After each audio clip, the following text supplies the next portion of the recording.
शुभ सकाल पिलाने आज पाठ्यक्रम तुमको ढेर सारा शुभेच्छा और अभिनंदन। गत क्लास में पढ़ी सर्वमूल माटी कवि विद्युत प्रभा देवी पुणी थर तुमको मन पकाइवा चाहूँगी कि विद्युत प्रभा देवी 1926 मसीह जन्मग्रहण करते 1977 मसीह मृत्युवरण करते। सर्वमूल माटी कवि एठार आमको जागृत करने चाहते जे माटी सबू सही पारे। गत क्लास में सुंदर उदाहरण तुमको देती माटी विषय मोर गोटे छोटिया पंक्ति मत शुणी तुमको मुझे कही जे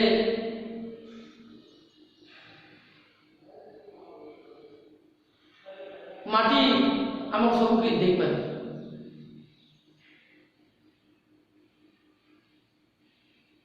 माटी दिए भोकिला पेटरे आहार, माटी दिए मुंड गुंजा घर, माटी दिए भोकिला पेटरे आहार, माटी दिए अमृत, माटी नए जल। तेणु पिला मैंने गत क्लास पढ़ी जे कवि कहते देख पंक्ति बुकु मो फुलाए आखि मो फुलाए तापन पक्षीर डाक सरग डाकिले मन बोले नहीं छाड़ी जावाई खाख। कि सुंदर पंक्ति कवि कहते जे हे माटी माँ तोर गर्भरे थे तोर पाखरे थे स्वर्ग मध्य मत भल लगे ना स्वर्ग मध्य मत फिका पड़ जाए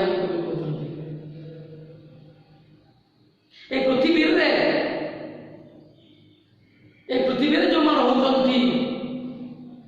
पशु पक्षी कीट पतंग तरु लता बण पहाड़ गछ लता नदी झरणा सबू तोर दान।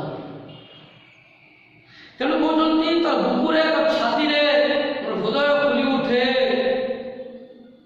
मोर आखि नाची जाए, मोर हृदय थमी जाए, ये आनंद उल्लास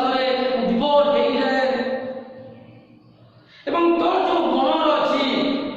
से गण जो विभिन्न पशु पक्षी जो सुंदर कुहुतान अच्छी से पक्षी डाकरे से कोयली कुहुतान मोर मनटा बंची जाए, मनटा आनंद नाची जाए। से पक्षीर काक शुणिले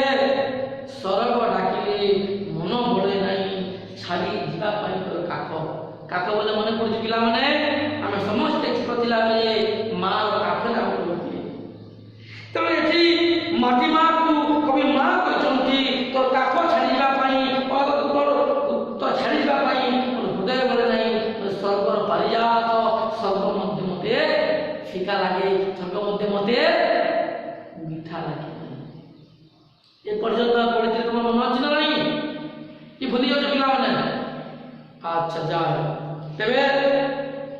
आज आम गीता पंक्ति पढ़ा।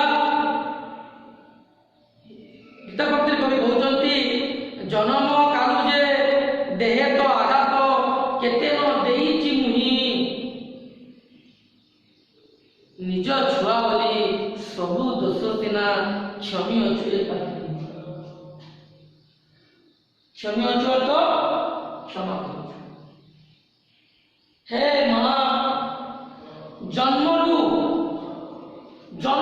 केते आघात देछि प्रतिघात देछि आघात प्रतिघात केते तो पदे दौड़ी तो हृदय साबल गात करी गछ पति पानी ढाली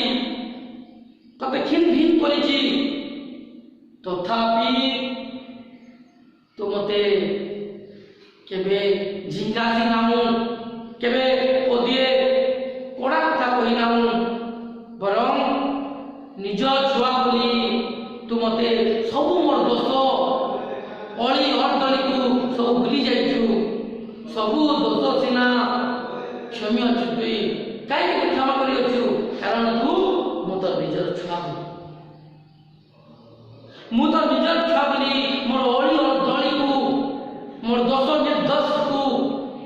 ମୋର ଯେତେ ଯାତନାକୁ ତୁ ସହି କ୍ଷମି ଅଛୁ କ୍ଷମା କରିଅଛୁ ଏବଂ ନିଜ ଛୁଆ ବୋଲି ମୋର ଅଳି ଦଳିକୁ ତୁ ସହି ଅଛୁ ଯେତେ ରାଗ ରସ ପରେ ତୋ ପାଖେ ମା ଭୁଲି ଯାଉ ବୋଲି କେତେ ତପ କରି ଏହି ଜନ୍ମରେ ଆସିଛି ତଦେଶେ ବୋଲି କବି ଏଠାରେ ବିଭୋର ହୋଇଛନ୍ତି ମାଟି ଗୁଣରେ ମାଟି ମହକରେ ମାଟି ବାସ୍ନାରେ କବି ବିଭୋର ହୋଇଛନ୍ତି କହୁଛନ୍ତି ମୁଁ କୋଉ ଜନ୍ମରେ କୋଉ ଭାଗ୍ୟରେ ତପ କରିଥିଲି ତପସ୍ୟା କରିଥିଲି ଯେ ଏହି ଜନ୍ମରେ ମୁଁ ତ ଗର୍ଭରେ ଜନ୍ମ ହେଲି ବାସ୍ତବେ କେବଳ କବି ନୁହଁ କୁହାଯାଏ ଯାହା ନାହିଁ ଭାରତେ ତାହା ନାହିଁ ଜଗତେ ତେଣୁ ଭାରତ ଏକ ପୁଣ୍ୟଭୂମି ଏଥିରେ ଥିଲେ ମାତ୍ର ସନ୍ଦେହ ନାହିଁ ତେଣୁ ଏହି ପୁଣ୍ୟଭୂମିରେ ଜନ୍ମଭୂମି ଲାଭ କରିବା ପାଇଁ ବହୁତ ମନୁଷ୍ୟକୁ ତପସ୍ୟା କରିବାକୁ ପଡ଼େ ଆଉ ବିଭିନ୍ନ ତପସ୍ୟାରେ ବିଭିନ୍ନ ଜନ୍ମରେ ଆମେ ଭଲ କାମ କରିଥିଲେ ପୁଣ୍ୟ କାମ କରିଥିଲେ ବୋଲି ଏହି ଜନ୍ମରେ ଆମେ ପୃଥିବୀ ଏହି ଭାରତବର୍ଷ ଜନ୍ମ ହୋଇଛେ ଏଥିରେ ଥିଲେ ମାତ୍ର ସନ୍ଦେହ ନାହିଁ ପିଲାମାନେ ତେଣୁ ସେହି କର୍ମରେ ବିରୋଧ କହୁଛନ୍ତି ଯେ କେତେ ତପ କରି ଏହି ଜନ୍ମରେ ଆସିଛି ତଦେଶେ ବୋଲି ବାସ୍ତବେ ଏଥିରେ କୌଣସି ବିଦ୍ୟା ନାହିଁ କୋଉ ଜନ୍ମରେ କି ତପ କରିଥିଲେ ପୂର୍ବ ଜନ୍ମରେ ଆମେ କୋଉ ତପସ୍ୟା କରିଥିଲେ କୋଉ ପୁଣ୍ୟ କାମ କରିଥିଲେ ବୋଲି ଆଜି ଭାରତବର୍ଷରେ ଆମେ ଜନ୍ମ ହେଇଛେ ଏଥିରେ ଥିଲେ ମାତ୍ର ଦ୍ୱିଧ ନାହିଁ ତେଣୁ କବି ବିଭୋର ହେଇଛନ୍ତି ମାଟିର ବାସ୍ନାରେ ମାଟି ମୋହରେ ମାଟି ସ୍ନେହରେ ମାଟି ଆଦର୍ଶରେ ଏବଂ କହୁଛନ୍ତି ଯେ ମା ମୁଁ କୋଉ ଜନ୍ମରେ କୋଉ ତପସ୍ୟା କରିଥିଲି ଯେ ଆଜି ଦେଶରେ ତୋ ବୁକୁରେ ହୃଦୟରେ ମୁଁ ଆଜି ଜନ୍ମ ଲାଭ କରିଛି ଆଉ କ'ଣ କହୁଛନ୍ତି ପିଲାମାନେ ଅମାପ ଧରିଛୁ ଏହି ଜନ୍ମରେ ଅମାପ ଧରିଛୁ ଦେଖ ଟିକେ ମତେ ନିଦା ହେଉ ମୋର ଛାତି ନିଜେ ଦୁଃଖ ସହି ଏ ଜଗତ ପାଇଁ ଲାଗି ପଡ଼େ ଦିନ ରାତି ଅମାପ ଧରିଛୁ ଅମାପ ଯୋଉଟା ମାପି ହୁଏ ନାହିଁ ତୁମ ସେମିତି ଧରିଛୁ ତୋର ହୃଦୟ ପରା ତୋର ଛାତିରେ ତୋର ହୃଦୟ ପରା ବାହୁବନ୍ଧନରେ ତୋର ହୃଦୟ କେତେ ତୋର ବିସ୍ତାର କରିଛି ସେ ପର୍ଯ୍ୟନ୍ତ ତୋର ହୃଦୟ ବିସ୍ତାର ମୁଁ ଧରିଛୁ ଅମାପ ଧରିଛୁ ଦେ ଟିକେ ମତେ ନିଦା ହେଉ ମୋର ଛାତି ସେହି ଅମାପ ସେହି କ୍ଷମତା ମତେ ଦେ ମୋର ହୃଦୟ ନିଦା ହେଇଯାଉ ମୋ ହୃଦୟ ଭର୍ତ୍ତି ହେଇଯାଉ ସମ୍ପୂର୍ଣ୍ଣ ହେଇଯାଉ ମୋର ହୃଦୟରେ ଟିକେ ଜାଗା ନିଦା ପୁରା ମଜିକି ରହିବା ପୁରା ଚିପିକି ରହିବା ସେଠି କୌଣସି ଆଉ ଜିନିଷ ଯିବ ନାହିଁ ନିଦା ନିଦା ଏବଂ ଏଟା ହେଉଛି ଖୋଲା ବା ତାକୁ ଅସମ୍ପୂର୍ଣ୍ଣ କୁହାଯିବ ତ ନିଦା ହେଉ ମୋର ଛାତି ନିଜେ ଦୁଃଖ ସହି ଏ ଜଗତ ପାଇଁ ଲାଗି ପଡ଼େ ଦିନ ରାତି ମା ତୋର ଅମାପ ଧରିଛୁ ତୋର ଯୋଉ ଏ ଅମାପ ଶକ୍ତିଟା ତୋର ଏଇ ଯୋଉ ଅମାପ ସ୍ନେହଟା ତୋର ଯୋଉ ଅମାପ ଭଲ ପାଇବାଟା ମତେ ଟିକେ ଦେ ମୋର ହୃଦୟ ନିଦା ହେଇଯାଉ ଏବଂ ମୁଁ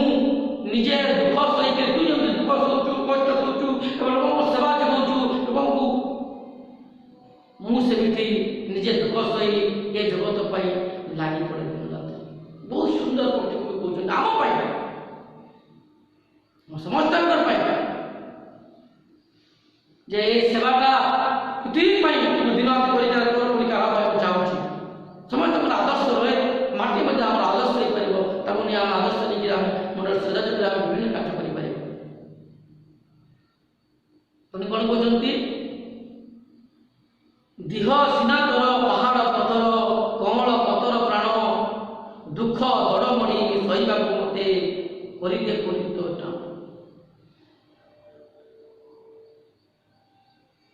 ଦେହ ସିନା ତୋର ପାହାଡ଼ ପଥର ତୋର ଦେହରେ ପାହାଡ଼ ଅଛି ପଥର ଅଛି ଗଛ ଅଛି ଲତା ଅଛି ଝରଣା ଅଛି ନଦୀ ଅଛି ନାଳ ଅଛି ସମୁଦ୍ର ଅଛି କିନ୍ତୁ ତୋର ହୃଦୟଟା କଅଁଳ ପତ୍ର ପରି ନରମ ଶିଥିଳ ସ୍ନେହ ମମତାର ଭରପୁର ଦେହ ସିନା ତୋର ପାହାଡ଼ ପଥର କଅଁଳ ପଥର ପ୍ରାଣ ଦୁଃଖ ଧନମଣି ସହିବାକୁ ମତେ କରିଦେ ତ ପୁରୀ ଟାଣ हे माँ मत गौर करी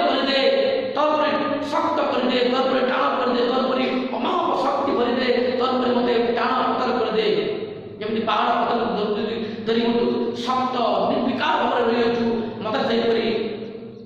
ଶୋକ ଦଳ ମଣି ଶୋଇବାକୁ ମୋତେ କରିଦେ ତ ପରିଟାଣ ମୋତେ ସେହିପରି କରିଦେ ମା ତେବେ ଯେ ମୋତେ ଧନ୍ୟ ହେବି हे पृथ्वी माता हे माँ धरती माता हे सर्वंश माटी कवि विद्युत प्रभा देवी कहते ए पर्यंत भाव मैंने बुझीपार रोचे पर्यंत द्वितीय क्लास आम अन्न पंक्ति गुड़ाक पढ़ा।